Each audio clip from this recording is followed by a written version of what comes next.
Hello, my dear lovely friends. I am Preeti Thakur and I am once again before you. आज मैं आपसे बातें करना चाहती हूँ। मुझसे कुछ पेरेंट्स पूछ रहे थे कि मैम छोटे बच्चों को इंग्लिश कैसे सिखाएं, हमें खुद तो आती नहीं है, हम तो हिंदी मीडियम से पढ़े हुए हैं, तो हम ऐसा क्या करें कि हमारे बच्चे भी इंग्लिश सीख जाएं और हमारी वाली प्रॉब्लम में वो ना फंसें। तो आज मैंने ये वीडियो उन्हीं लोगों को डेडिकेट किया है जो खुद हिंदी मीडियम से हैं और अपने बच्चों को चाहते हैं कि वो अच्छे से इंग्लिश बोल पाएँ। तो देखिए, सबसे पहली एडवाइस तो मैं आपको ये दूंगी कि आप बच्चों को रीडिंग की अच्छी आदत डालिए। कुछ रीडिंग वो हिंदी में लगाएं, कुछ रीडिंग वो इंग्लिश में लगाएं। मतलब मैं ऐसा साधन देने वाली हूँ कि हिंदी में भी उतना ही कमांड आ जाए और इंग्लिश में भी वैसा ही कमांड आ जाए। तो देखिए, बच्चों ने एक छोटी सी स्टोरी इंग्लिश में पढ़ी और एक छोटी सी स्टोरी हिंदी में पढ़ी। कहानी की कहानी हो गई, मॉरल एजुकेशन भी आ गई और उनको रीडिंग लगाना भी आ गया। आपको पता ही नहीं लगेगा, धीरे धीरे उनको अंडरस्टैंडिंग डेवलप होने लगी। रीडिंग लगाएंगे बस, ठीक है। और कॉमिक्स भी उसी तरीके की दीजिए। यदि वो टीवी देखते हैं तो कोशिश कीजिए कि एक आधा कार्टून हिंदी में तो एक कार्टून उनका जो है इंग्लिश में भी होना चाहिए। अगर वो कोई सॉन्ग सुन रहे हैं तो हिंदी और इंग्लिश दोनों का, मतलब ये टाइम टेबल तो आप ही को सेट करना पड़ेगा कि किस तरह से करेंगे।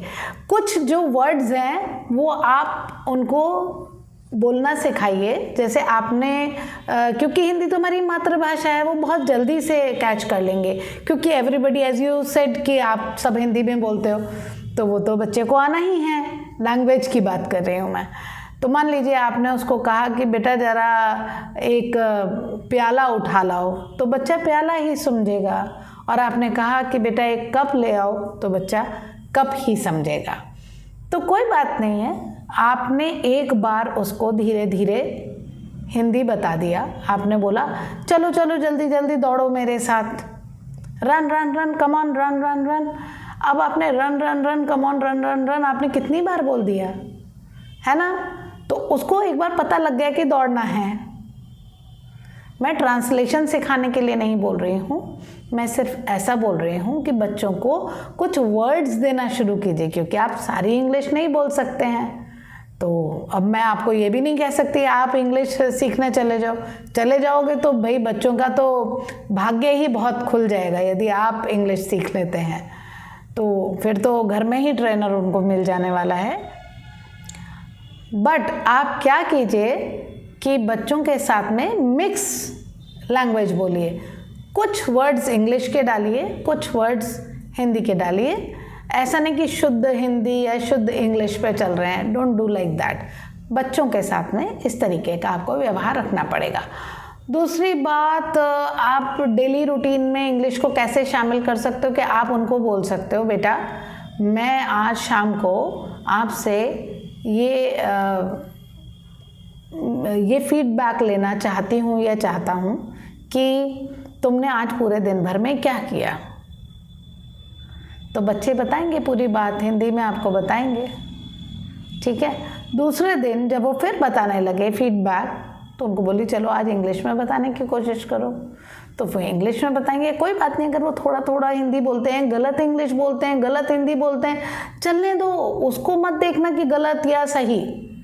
अभी बच्चों को आप सीखने दीजिए, अभी उनकी हेसिटेशन निकलने दीजिए। उनको ये पता नहीं लगना चाहिए कि वो अब हिंदी बोल रहे हैं या इंग्लिश बोल रहे हैं। उनको लगना चाहिए बस हमारी लैंग्वेज है ये। जैसे मैं जब हिंदी से इंग्लिश पे टर्न अप होती हूँ तो मैं बड़ी आसानी से चली जाती हूँ, मुझे ध्यान ही नहीं रहता कि मैं हिंदी बोल रही थी या इंग्लिश बोल रही थी। हाँ, एक बड़ी अच्छी बात है, आप बच्चों को जो बेड टाइम स्टोरीज़ होती है ना, रात को जब हम कहानियाँ बच्चों को सुनाते हैं, बच्चों को किस्से सुनाते हैं, वो कोशिश कीजिए कि उन्हें आप हिंदी लैंग्वेज में सुनाएं और कभी इंग्लिश में भी सुनाएं। तो कुछ वर्ड्स, अब तो आप इतने बड़े तो हो गए हैं कि कुछ वर्ड्स तो आपको आते हैं, तो आप वो वर्ड्स शामिल करके उनको सुनाइए। या बच्चों को कहिए चलो मैंने ये स्टोरी सुनाई, अब कल तुम ये वाली स्टोरी मुझे इंग्लिश में बताना। तो दे कैन डू। वो अगर इंग्लिश मीडियम में पढ़ रहे हैं, आजकल बच्चे हिंदी मीडियम में बहुत ही कम पेरेंट्स हैं जो भेजते हैं। एक मैं नई सी टेक्निक आपको देती हूँ। आप देखो, बच्चों की है ना, आप प्ले डेट्स कराया करो। अब आपको अजीब सा वर्ड लग रहा होगा, पर मैं बताती हूँ कि आप लर्निंग प्ले डेट्स करा सकते हैं। जैसे आपकी किटी पार्टी होती है, उसी तरह से बच्चों को कहिए कि वो लोग अपनी रेगुलरली वीक में 1 बार 2 बार इस तरीके से वो मिला करें। और उनके पेरेंट्स से भी बोल दीजिए, आपके फ्रेंड्स होंगे उनके पेरेंट्स, नहीं तो कीजिए फ्रेंडशिप, उनसे बोलिए कि चलिए हम बच्चों को एक जगह कलेक्ट करेंगे और इनके साथ में कुछ गेम्स रख देते हैं, स्पेलोफन के, या कुछ जैसे अंताक्षरी होती है ना वर्ड्स की, उस तरीके का, या कुछ रीडिंग कॉन्टेस्ट रख देते हैं। और आप ही लोग आपस में कुछ गेम्स वगैरह डिसाइड कर लीजिए कि इन गेम्स के साथ में हम बच्चों को सिखाएंगे, और कुछ गिफ्ट्स भी डिसाइड कर लीजिए जो उनको देंगे आप। तो ये बच्चों के लिए थोड़ा सा रिक्रिएशन रहेगा, बच्चों को ऐसा लगेगा कि कुछ नया सा हमारे साथ ट्राई किया जा रहा है। तो पॉजिटिव रीइंफोर्समेंट होना चाहिए, मतलब पॉजिटिवली आप उनको मोटिवेट करें कि वो इंग्लिश सीखें। ये छोटे छोटे से टिप्स हैं जो मैं अपने बच्चों के साथ करती आई हूँ। अब तो बहुत बड़े हो गए, दोनों ट्रेनर्स ही हैं इंग्लिश के, लेकिन बचपन से मैं उनको ऐसे ही टैकल किया करती थी।